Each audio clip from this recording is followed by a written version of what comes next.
¿Por qué ha dedicado tantos años a la educación, Inte?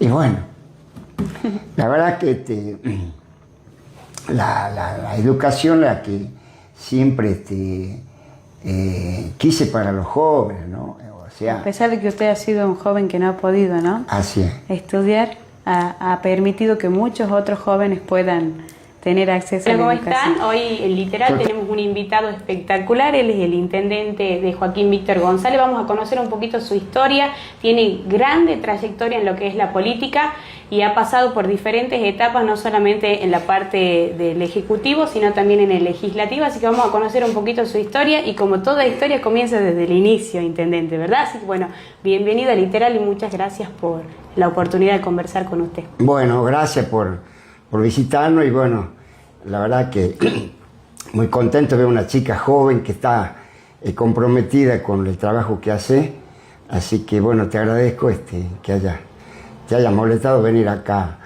a Joaquín B. González. No, por favor, para mí es un placer. Y bueno, coménteme un poquito cómo ha sido el inicio, ¿no? Antes de Juanilo político, que ha comenzado en esto que es la carrera, ha tenido diversos trabajos, ha sido lustrín, conoce muy bien la calle, ¿no?, lo que es el territorio, y también vendedor de tómbola y trabajo ferroviario. Cuénteme cómo ha sido esa etapa de su vida. Bueno, la verdad que nosotros éramos una familia grande, 4 varones y 3 mujeres. Los hermanos más grandes se fueron a Buenos Aires, después me llevaron a mí. Y bueno, pero antes de eso, los 4 lustrábamos. O sea, que el que iba dejando el cajón lo agarraba el último que Claro. fui yo. Pero el mismo cajón y bueno. Y bueno, la verdad que ha sido muy linda la experiencia. Eran otras épocas donde nuestros padres nos exigían mucho. Bueno, no tuve la oportunidad de estudiar, pero bueno, pero sí me comprometí mucho con el laburo, que trabajé repartiendo soda, después vendía el diario, en esa época se vendía el Gole. El Gole se llamaba. Gole, el gráfico. Después estaba el Villique, el D'Artagnan, el Paturuzú. Después Emblemático el Paturuzú. sí, el emblemático Paturuzú. Y después, bueno, era la Así Negro y la Así Marrón, eran revistas que venían en esas épocas. Siempre con la cultura del trabajo, que ya venía de la generación de su hermano. Exactamente, sí. Y de su padre, que no tuvo la oportunidad de estudiar, pero que siempre le inculcó eso, ¿verdad? Exactamente, sí, nos inculcó el trabajo, el compromiso con nosotros mismos y bueno. Y luego me fui a Buenos Aires, trabajé en una discoteca, Mira, en la provincia de Buenos Aires, sí, en Munro. En Munro yo vivía en Don Torcuato, hacía 4 viajes al día, digamos, en el tren, en la línea Belgrano. ¿A qué hora se levantaba Inte en esa Y época? me levantaba así a las 6 porque muchas veces venían muchísimos, como vienen hoy también. Sí. Ustedes vieron Buenos Aires. Es un mundo. Es un mundo y todo el Vive mundo, muy acelerados, ¿o no? Muy acelerado, una gente muy sacrificada al viajar, tienen que trabajar y volver sacrificándose hasta que muchas veces viajan colgados así. Yo también tuve esa experiencia. Sí, esa experiencia que pero teníamos que cumplir con. ¿Y qué tal se vendía en la discoteca? No, bien. La verdad que mi hermano tenía una discoteca ahí en Vicente López. ¿Cómo se llamaba? ¿Se acuerdan? Héctor Tripas le decíamos nosotros de apellido, de apodo. Claro. Y él me llevó, y bueno, me enseñó. Después Pablo Robio era el dueño de la discoteca, así que. ¿Qué es lo que más se escuchaba? Y los cantores Lalba, Los cantores Sandro, después Tango, por ejemplo Juan D'Arienzo, Alfredo De Angeli, por ejemplo Troilo, Polaco Goyeneche. Mire. O sea que, por supuesto, los iracundos, los galos, también estaban las cumbias, los guaguancó, Cuarteto Imperial. Así que bueno, vendíamos long play, después vendíamos el simple doble y el simple, salían el boom de esa época. Claro. La verdad que ha sido una linda experiencia. Ahí trabajé 4 años, y después, bueno, me fui al servicio militar allá en Bahía Blanca, hice infantería marina. ¿Cuántos años tenía ahí, Inte? Y tenía 18 años. 18 años. A los 18 años. Y ahí me fui, estuvimos en el Mar de en La Plata, provincia de Buenos Aires. Después ya nos retiraron al Vindó, allá en Bahía Blanca. Mucho frío. Sí, era un terreno, digamos, llano, que no hay árboles, todo es arena. Y las rosetas, digamos, eran unas espinas bastante importantes. Pero infantería marina nos teníamos que preparar bien, más, era más sacrificado, pero comíamos bien. Eso es importante, claro. En la época de los militares comíamos bien, desayunábamos, a las 9 tomábamos un té también con sándwich. Bien con la disciplina, ¿no? Sí. ¿Cuánto tiempo ha hecho Y 2 años. 2 años. Sí, 2 años. Muy sacrificado. ¿Extrañaba el pago o no? Sí, pero me gustaba, la verdad que me gustaba la carrera. ¿Le gustaba la carrera? Y después, bueno, fui dragoneante también. ¿Ah, sí? ¿Qué es? Cuéntenos un poquito. Dragoneante es cuando de los conscriptos, nosotros teníamos, había 2 tandas, digamos, de correntino y salteño. Ajá. Después fuimos ahí a Pereira, que es una localidad cerca de La Plata. Ahí estuvimos haciendo, digamos, orden cerrado, hacíamos todos los ejercicios, que gracias a Dios no tuvimos combate, no tuvimos que salir a pelear con nadie en esa época. Pero estaban bastante entrenados. No, bastante entrenados, sí, andábamos a 100 kilómetros por hora. Claro. Pero era lindo, la verdad que... Y bueno, dragoneante significaba que dentro de las tropas o de los conscriptos o de los grupos, siempre salía uno que se resaltaba porque no es que le caía simpático al teniente de navío Víctor Hugo Canepa, me acuerdo que él era, así que me llamó, me dice, bueno, vos vas a ser mi asistente. Yo fui asistente de él primero y después estuve también ahí con el cabo segundo, cabo primero, con los tenientes coroneles, pero la verdad que era lindo. Me acordaba que los porteños no querían saber nada, claro. Sí, muy del interior. Claro, pero el porteño no le gustaba, tenía que comer la misma comida que comía el santiagueño, el tucumano, el salteño. Pero bueno, ellos eran un poco más delicados. Pero bueno, qué interesante que usted, habiendo sido del interior, tenga la oportunidad de ser asistente del que era el jefe en ese momento. Exactamente, y sí. Se acuerda bastante bien del nombre y toda la época, ¿no? Sí. Sí. Bueno, después ya me vine, mi viejo me dice, venite, vas a laburar en el ferrocarril en esa época y usted vuelve a Joaquín B. González. A trabajar en el ferrocarril. A trabajar en el ferrocarril. Trabajé 4 años en el depósito de locomotora, y luego en el año 1976, 24 de marzo, tuvimos el golpe de Estado, donde tuvo Videla, Agostini, Macera. Bueno, todo el mundo sabe que lo que pasamos los argentinos. Sí, una época bastante oscura de nuestra historia. Bastante oscura, sí. Y bueno, había máquinas a leña, a petróleo, había máquinas diésel. Y bueno, hacía mucho frío en esos tiempos. Y el petróleo era duro, entonces había que calentarlo para que pueda subir al tende, donde se concentraba el petróleo. Y después la máquina a leña eran unos trozos cortitos que tenía que ir a la caldera de la máquina para que levante presión, para que pueda, digamos, traccionar 20, 40, 50 vagones, por ahí iban cargados, vacíos. Pero así ¿Ese era su trabajo? Ese era mi trabajo, sí. Y bueno, después ya nos dejaron el ferrocarril, y bueno, después estuve trabajando, levantando tómbola. Andaba, no quería estar de vago, así que Como me sea, se la agarré mi bici. ingeniaba y Sí. agarraba Me su la- bici y vendía las tómbolas. levantábamos tómbolas, sí.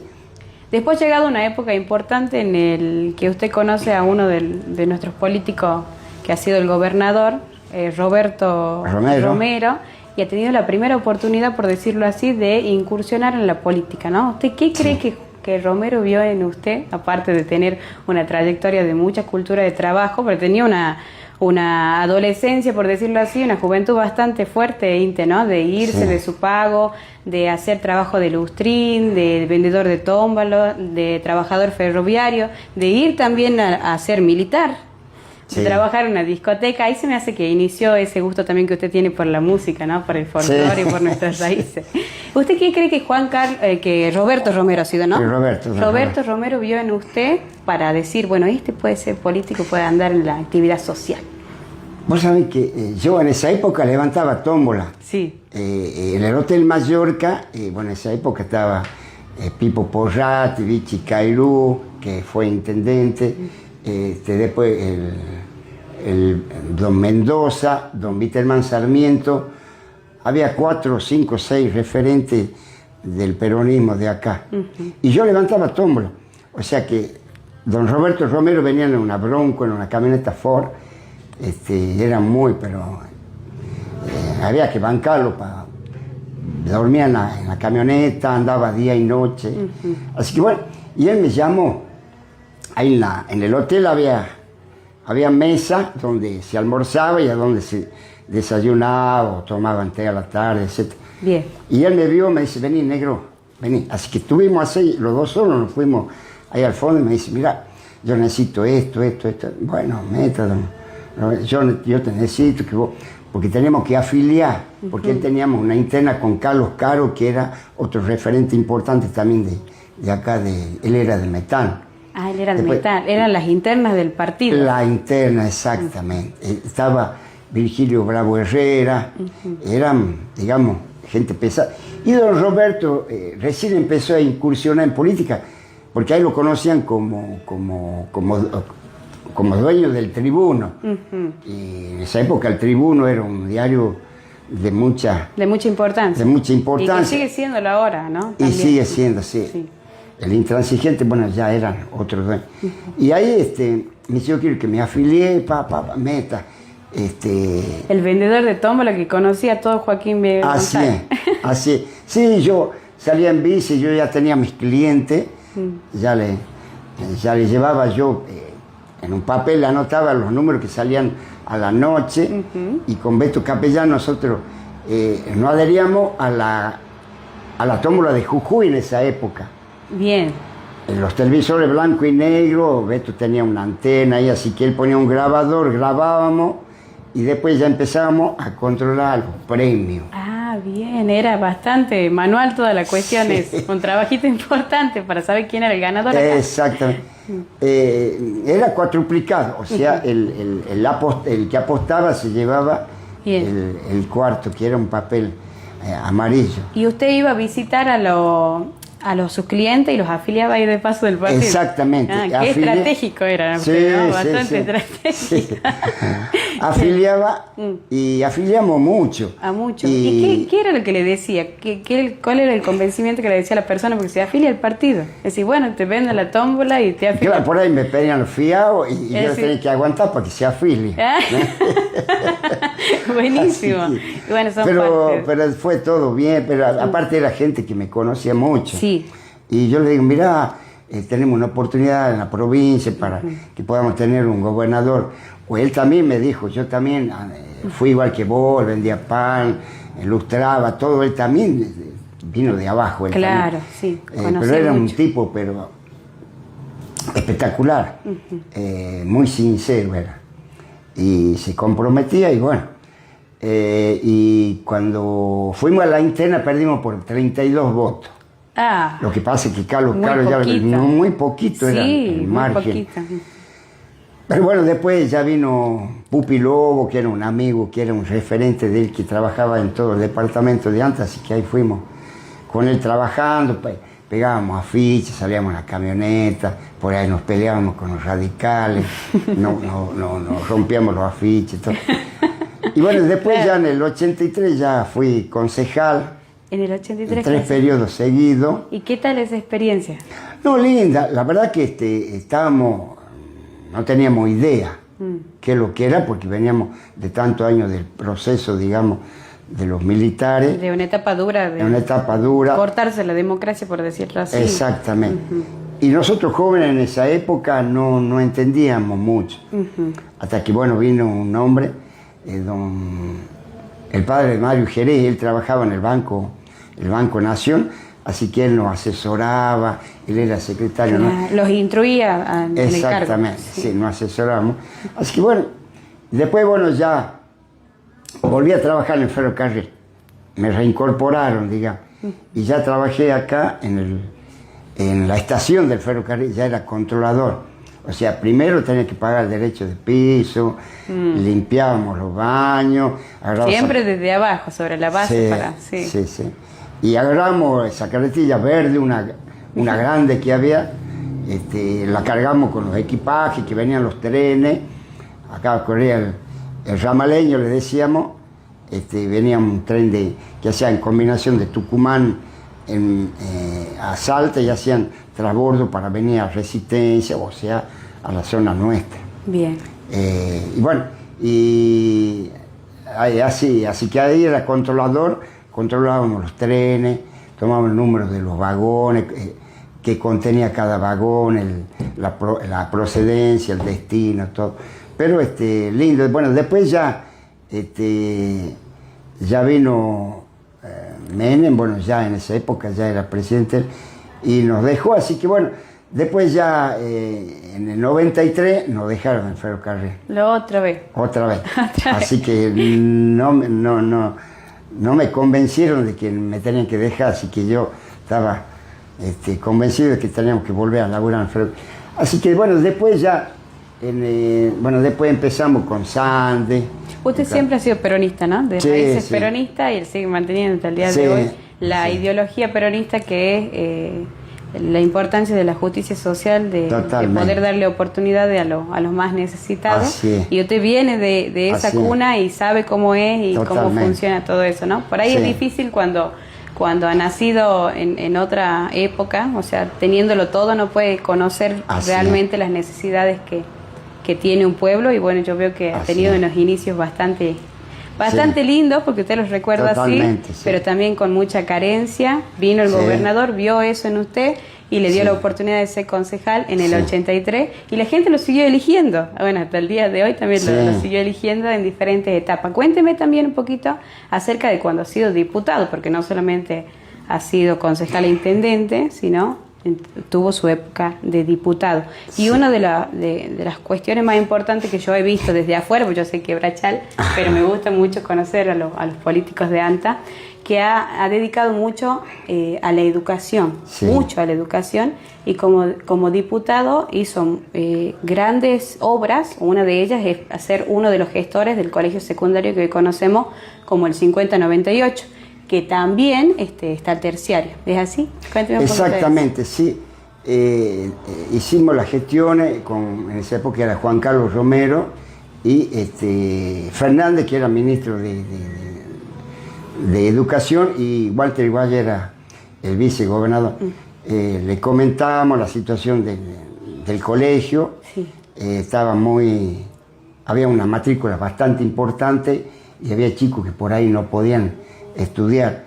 Así que conversamos con Juan Carlos y lo convencimos.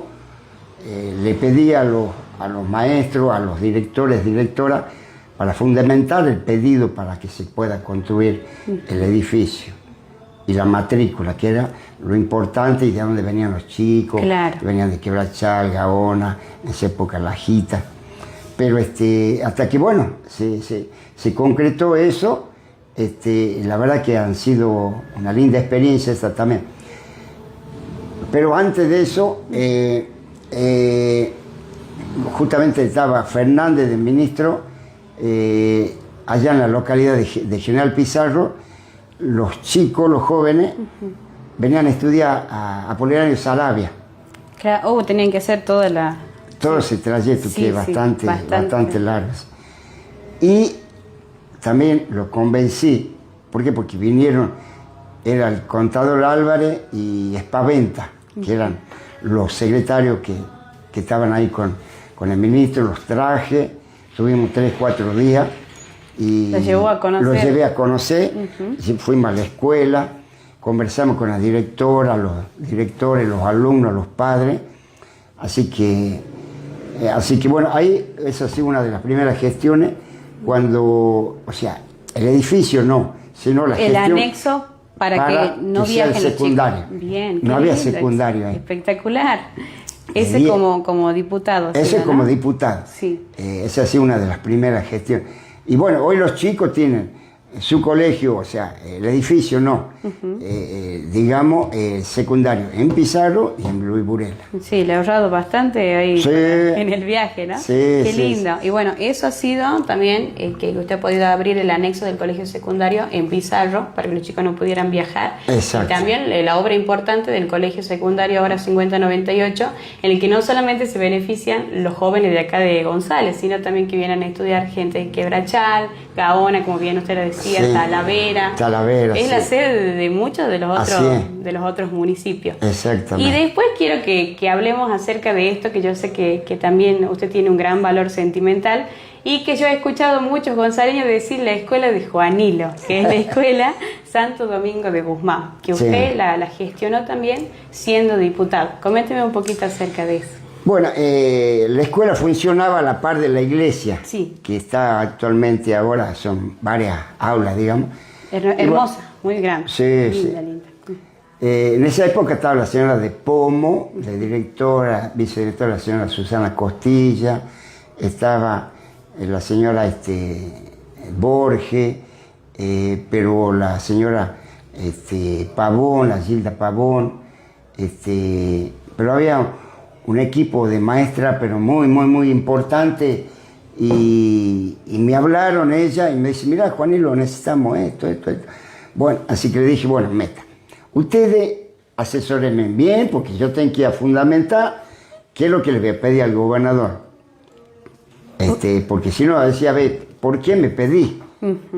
Entonces, en esa época estaba la UCEPE, que dependía de la Nación, estaba Canepa, que fue ministro de Educación en esta gestión de Gustavo Sáenz. Así que bueno, hasta que le dije a Juan Carlos, mirá, Juan Carlos, tenemos que construir un edificio grande por esto. Bueno, así que se conformó el proyecto, después bien fundamentado por las seños. Claro.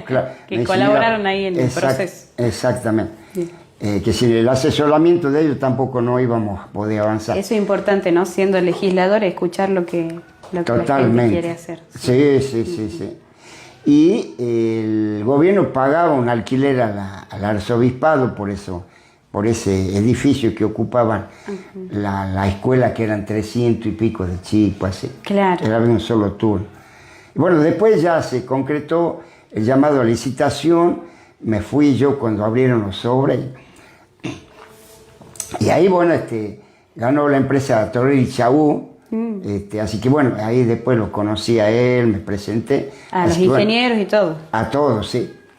Y bueno, después ya vinimos, pero previo a eso, Juan Carlos me dice, Juanillo, ¿pero tenés el terreno? Sí, le digo, ya tenemos. Yo ya había jugado al anticipo, como decimos futbolísticamente. Yo ya había hablado con Néstor Palermo, que era hijo de don Néstor Viejo, que ya falleció. Sí. Y ahí estuve en el Hotel Mallorca, le comenté a Néstor, él tenía el terreno donde está construida hoy la escuela. Y me dice, bueno, meta. Así que hablé con Gilberto Oviedo, que estaba en el Ministerio de la Producción, y le expliqué y le digo, Juan Carlos, mirá, bueno, habla con Gilberto, que él se va a ocupar de eso. Así que fuimos y le comenté, me le digo, bueno, hay que comprar esto. Bueno, y bueno, después le pagaron a Jorge Bueno, y después ya obviamente se llama claro. licitación. Usted ya con toda la fe ya había gestionado lo que ha sido el terreno. Y me contaba que antes solían poner se como... puso la piedra basal. Piedra basal. Para que la gente sepa, piedra basal era como un compromiso que se hacía de que ahí se iba a construir la escuela. La escuela. La que hoy es la escuela Santo Domingo de Guzmán. Y bueno, luego ya vino don Torelli Chaú, fuimos a la escuela, se presentamos, pusimos el cartel, todo, así que se construía la escuela. Entonces me pregunté si había un maestro, un ingeniero, un maestro mayor de obra, y bueno, ahí le comenté yo que estaba Ángel Villagra, que está todavía, era un laburante tremendo y muy responsable, así que él se encargó de construir, digamos, de controlar que se haga ese edificio. Que se haga bien, como tenía que ser en los planos y demás. Qué lindo. Bueno, ha estado en todo lo que ha sido el departamento, no solamente en González, porque también, haciendo mis investigaciones, había también ha sido parte de la gestión de un jardín en Quebrachal. Sí, ahí estuvimos con Sandy, en esa época estaba Nardo también, Jorge, Contino, ellos también acompañaron a esa gestión, así que linda experiencia, ¿no? Que todas las escuelas del departamento pudieran tener ese jardín de infantes. Después gestioné acá en la escuela Palacio, otro jardín, Hormiguita Viajera se llama, así que, pero la verdad que muy linda experiencia. Después, bueno, empezamos a trabajar con la escuela Martín Fierro, que también fue muy difícil. ¿Eso ha sido en su época de intendente? En esa época ya era Juan Manuel Urtubey, el gobernador. Era el gobernador, sí. Y era el ministro de Educación, el que es ministro hoy de Economía, Roberto de Absur. Ah, él era de Educación en esa época, con el gobierno de Juan Manuel Urtubey. Exactamente. Bien, con esa escuelita, con Martín Fierro, ellos tenían un conflicto social, ¿no? Acerca de la infraestructura que era vieja. Exactamente. Y que usted, ya también anticipándose como jugada futbolística, había pedido la donación para hacer la ampliación del terreno, ¿es así? Así es. Al señor Pancho Díaz. A don Pancho Díaz, sí. Le dije casualmente al Ángel, mirá, vení a ayudarme, vos, le digo, vos sabés de esto, cuántos metros cuadrados hay que pedirle a Pancho para que nos done, para que pudiera hacer la escuela, porque es una escuela bastante grande, importante. Una de las más importantes de la zona, porque nosotros tenemos la escuela esta, que es la de la vía para acá, que contiene a todo el barrio San Antonio, Esperanza, Facundo, el barrio ferroviario, la 20, todo. Es un barrio bastante importante. Y una escuela muy linda también que bueno, ya después ya gané como intendente, empezamos ya estaba deteriorada, bueno, empezamos a derrumbar ese edificio que estaba muy complicado. Tomó la decisión de derrumbarlo y construirlo de nuevo. Ya me dijeron, hay que tirar, Juanilo, esto, y bueno, empezamos a tirar. Y bueno, después ya se llamó a licitación y bueno, ya una empresa la ganó, una empresa de Salta, así que también estuvimos en contacto con ellos. Siempre supervisando la obra, ¿no? De que se haga como correspondía. Gracias a Dios tuvimos la suerte que todavía está con nosotros, el Ángel Villara, que era el que llevaba todo adelante. Por ahí me dice, Juanilo, bueno, mira, si te le hago un chango para recomendarme, listo. Me dice, pero vos después no me vengas a decirme que no, que porque no ha venido, porque Juanilo, no, listo.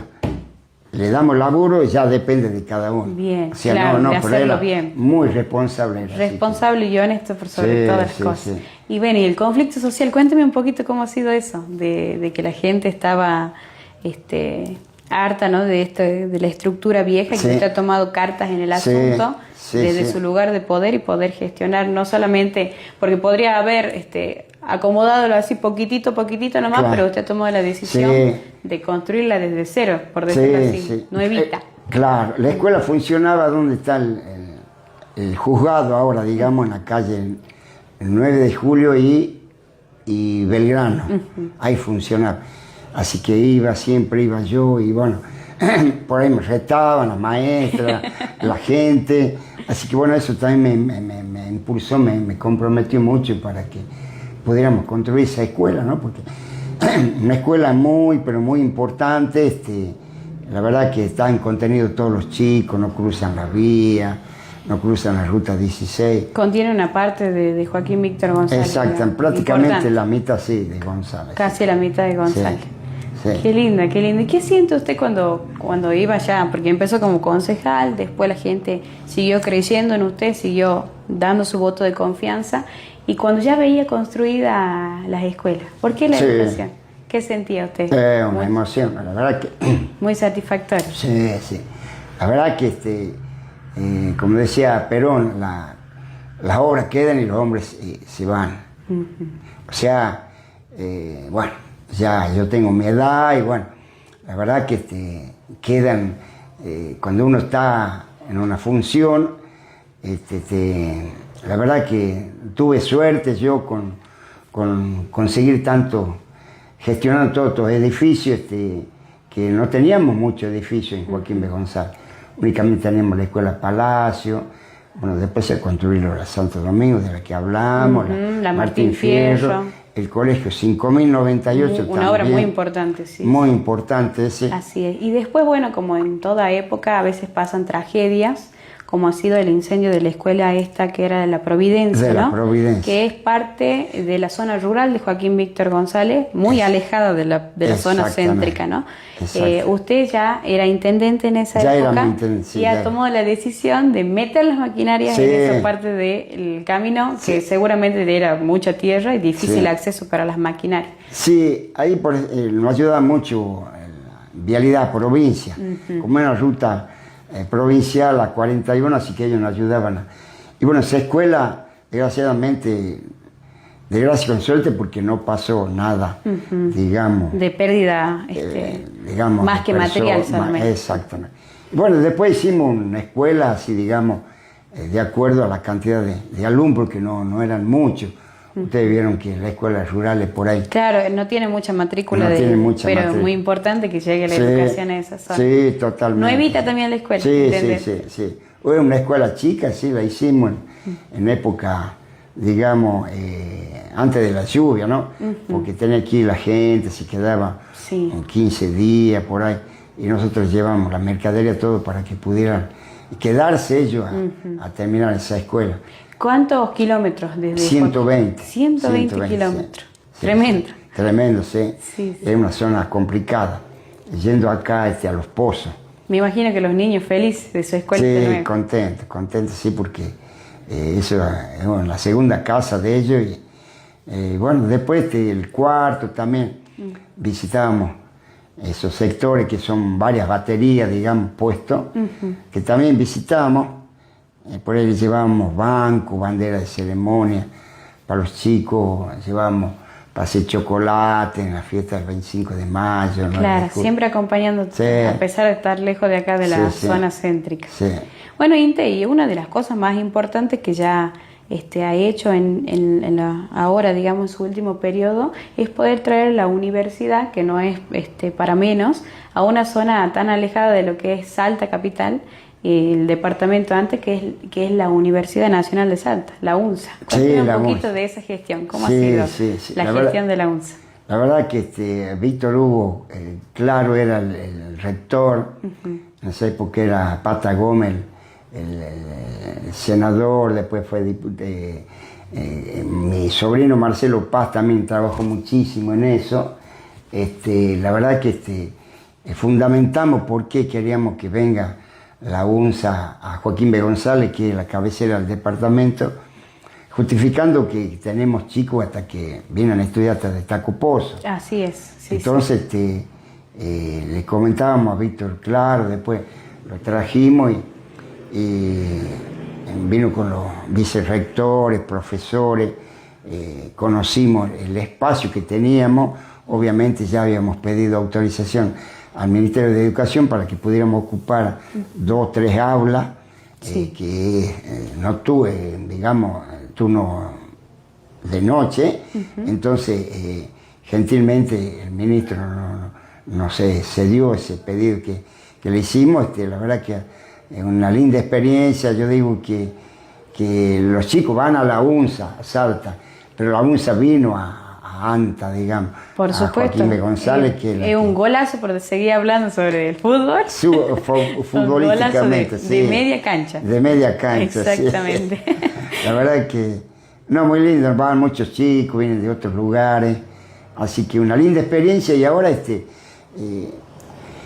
la UNSA pidió una donación, digamos, a los chilenos que están acá, digamos, más o menos por la calle Arenal y al fondo, que es una L, digamos, sí, hasta la Güemes, después va hacia el basural, ese sector, y nosotros vamos a hacer un trabajo de limpieza, vamos a hacer las calles, o apertura de calle, y eso es para que practiquen los chicos. Espectacular, los que están estudiando sí, ahí. porque tienen que ver con lo que tenemos acá en el departamento ANTA, que es acerca del campo y la ganadería y demás. Totalmente, sí. Para que hagan las prácticas y trabajen ahí los chicos, obviamente con sus profesores, ¿no? Así que es un lindo trabajo que vamos hacia ahí también. Qué bueno. Y la convicción del peronismo sigue intacta, que es poder acercar la oportunidad